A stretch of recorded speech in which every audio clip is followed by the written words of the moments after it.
அன்பான ஆன்மீக நேயர்களுக்கு வணக்கம். பல்வேறு நிகழ்ச்சிகளில் நம்ம தொடர்ந்து பேசிக்கிட்டே வரும்போது முழுக்க இது ஒரு விழிப்புணர்வு குறித்த ஜோதிடம் தான்.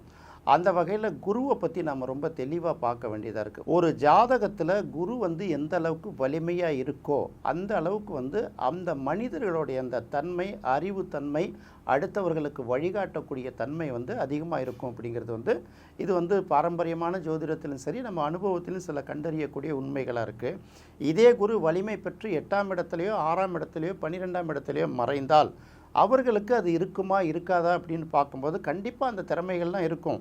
அதை எந்த நோக்கத்துக்கு பயன்படுத்துகிறாங்க, சரியான நோக்கத்துக்கு பயன்படுத்துகிறாங்களா இல்லை மற்ற நோக்கங்களுக்காக பயன்படுத்துகிறாங்களா, அது கொஞ்சம் மாறுபடும். அறிவு இல்லையா, அறிவு ஆக்கத்துக்கும் பயன்படும், அழிவுக்கும் பயன்படும் இல்லையா. அதனால் ஒரு ஜாதகத்தில் குருவோட தன்மையை ரொம்ப முக்கியமாக பார்க்குறது அவசியமான ஒன்று அப்படின்னு நம்ம தெரிஞ்சுக்கலாம். குரு எந்தெந்த இடத்துல இருந்தால் என்னென்ன நன்மை பயக்கும், தீமை பயக்கும் அப்படிலாம் எடுக்கிறாங்க. குரு அப்படிங்கிறத பொதுவாகவே சுபாவ ரீதியாக அது ஒரு சுபக்கிரகம், 100% சுபக்கிரகம் அப்படின்னு சொல்லக்கூடிய ஒரு கிரகம். இந்த குருவுக்கு ஆட்சி வீடுகள் அல்லது சொந்த வீடுகள் அப்படின்னு பார்க்கும்போது தனுசும் மீனமும் ஆட்சி வீடு, கடகம் அதற்கு உச்ச வீடு, இப்படி தான் எடுப்பாங்க. இப்போது ஆட்சி வீடுகளை விட்டுடுவோம். குருவுக்கும் கடகத்துக்கும் ஒரு முக்கியமான தொடர்பு இருக்குது அப்படிங்கிறத என்னுடைய ஆசான் நெல்லை வசந்தன் ஐயா பல சந்தர்ப்பங்களில் சொல்லியிருக்காரு. இந்த குருவுக்கும் கடகத்துக்கும் என்ன தொடர்பு அப்படின்னா உச்சம் பெற்ற குரு அப்படிங்கிறது தான். அப்போ உச்சம் பெற்ற குரு ஒருத்தருக்கு இருந்ததுன்னா அவருக்கு கண்டிப்பாக அந்த அமானுஷ்ய சக்தி அப்படின்னு ஒன்று சொல்லுவாங்க. அமானுஷ்ய சக்தின்னா நம்ம அனுபவம், அறிவு, நம்ம வாழ்க்கையில் தேடக்கூடிய விஷயங்கள், படிப்பறிவு, பட்டறிவு, இது எல்லாத்தையும் தாண்டி ஏதோ ஒரு சிந்தனை அவங்களுக்குள்ள உதயமாகிக்கிட்டே இருக்கும். இது எப்படி அப்படின்னு பார்த்தீங்கன்னா அவங்களுக்கு அவங்க துறையிலே பார்த்தீங்கன்னா யாரும் செய்ய முடியாத ஒரு விஷயத்தை அவங்க கரெக்டாக ஒரு ரிசல்ட்டை கொண்டு கொடுப்பாங்க, ஒரு புதிய கண்டுபிடிப்பை கொடுப்பாங்க. யாருக்காவது ஒரு பிரச்சனைனா அதை ஒரு தீர்வை கண்டுபிடிப்பாங்க. சில பேர் பின்னால் நடக்கக்கூடியதை முன்கூட்டியே சொல்லுவாங்க. அதாவது ESP அப்படின்னு சொல்லுவாங்க இல்லையா, எக்ஸ்ட்ரா சென்சரி பர்செப்ஷன். அதாவது 6ஆம் அறிவு அப்படின்னு தான் சொல்கிறாங்க. பட் 6ஆம் அறிவுங்கிறத நம்ம பொதுவாக எல்லாருக்கும் எடுத்துருக்கிறதுனால அதை தாண்டி ஒரு எக்ஸ்ட்ரா ஒரு நாலேஜும் எக்ஸ்ட்ரா ஒரு கேப்பபிலிட்டியும் அவங்களுக்கு இருக்குங்கிறத கண்டுபிடிக்க முடியும். இதை தான் அந்த கடகத்தில் உள்ள குருவோட மிகப்பெரிய ஸ்பெஷாலிட்டி. அப்போ கடகத்தில் ஒருத்தவங்களுக்கு குரு இருந்தாலே அவங்களுக்கு அமானுஷ்யமான ஒரு சக்தி, அதாவது இந்த ESP ஆற்றல் அப்படிங்கிறது ஏதாவது ஒரு துறையில் இருக்குது. ஜோதிடத்தில் இருக்கலாம், அறிவியலில் இருக்கலாம், மருத்துவத்தில் இருக்கலாம், இப்படி ஏதாவது ஒரு துறையில் கண்டிப்பாக அவங்களுக்கு இருக்கும். அதை பார்த்து நீங்கள் அதை ப்ரமோட் பண்ண வச்சுட்டிங்கன்னா அவங்க பெரிய அளவுக்கு அவங்க சரௌண்டிங்ஸ் அந்த மத்தியில் பார்த்திங்கன்னா அவங்க புகழ் பெற்றவங்களாக ஆகிடுவாங்க. அந்த புகழோட தன்மை எப்படிங்கிறது பார்த்திங்கன்னா அவங்கவுங்க ஜாதகத்தில் அமைஞ்சிருக்கக்கூடிய மற்ற கிரகங்களோட கெப்பாசிட்டியை பொறுத்து உள்ளூர் அளவு புகழடைகிறாங்களா, உலக அளவில் புகழடைகிறாங்களா, இல்லை எந்தெந்த ஏரியா அளவுக்கு புகழடைவாங்க அப்படிங்கிறத ஓரளவு நம்ம இந்த இடத்துல தெரிஞ்சுக்கலாம். அடுத்தது குரு அப்படின்னு வந்தாலே நம்ம என்ன நினைக்கிறோன்னா, குருவுக்கு பரிகார தலமாக நம்ம குரு பயிற்சி அப்போ போது ஆலங்குடியை நம்ம முழுமையாக பார்க்குறோம். அந்த ஆலங்குடி அப்படிங்கிறது பார்த்திங்கன்னா இப்போதைக்கு தஞ்சை மாவட்டம் அந்த மன்னார்குடி பக்கத்தில் கொஞ்சம் தூரத்தில் இருக்குது. ஆலங்குடி தானே குருவுக்கு உகந்த கடவுள். திருச்செந்தூரை எப்படி நீங்கள் சொல்கிறீங்க அப்படின்னு பல பேர் கேட்குறாங்க. நிறைய பேருக்கு அதுக்காக தான் இன்னொரு விளக்கத்தையும் நம்ம சொல்ல வேண்டியதாக இருக்குது. இப்போ புதனுக்கு உரிய தலம் அப்படின்னு பார்க்கும்போது நீங்கள் திருவெண்காடை தானே எடுக்கிறாங்க. அதே சமயத்தில் புதனுக்கு உரிய தலமாக மதுரை மீனாட்சி அம்மன் கோயிலையும் எடுப்பாங்க. ஏன் அப்படின்னு கேட்டிங்கன்னா மீனாட்சி, காமாட்சி, விசாலாட்சி, இந்த ஆட்சின்னு பெயர்கள் எல்லாம் சனியை குறிக்கக்கூடியது. இந்த இடத்துல மீனாட்சி அப்படிங்கிறது சனியை குறிக்கக்கூடிய ஒரு பெயர்.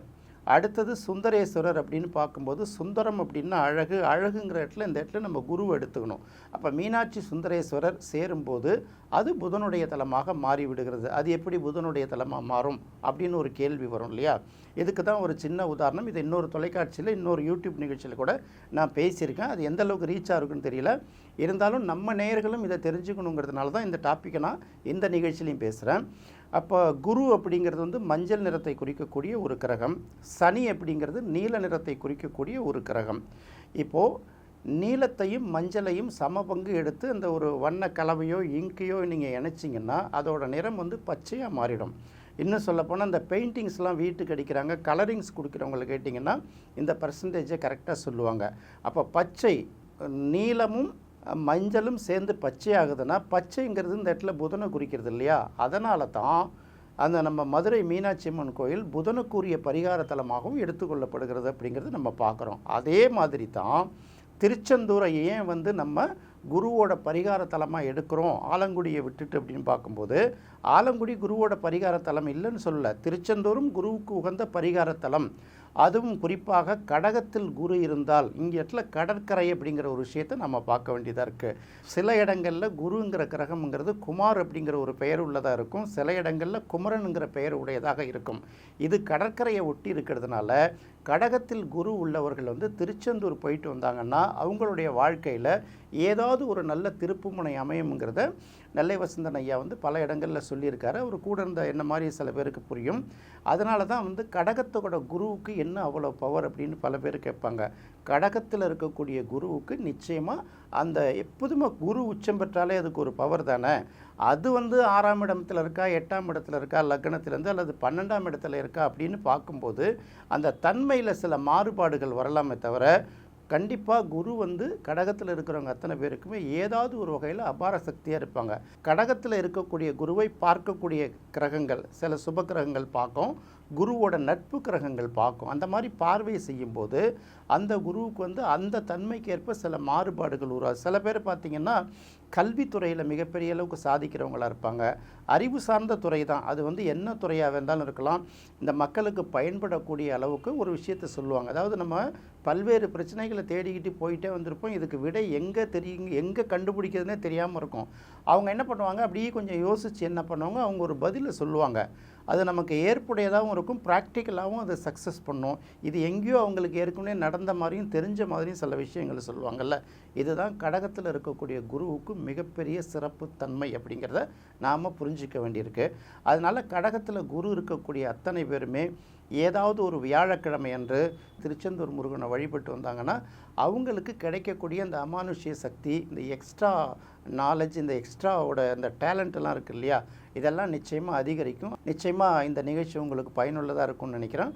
மீண்டும் இன்னொரு நிகழ்ச்சியில் சந்திப்போம். நன்றி, வணக்கம்.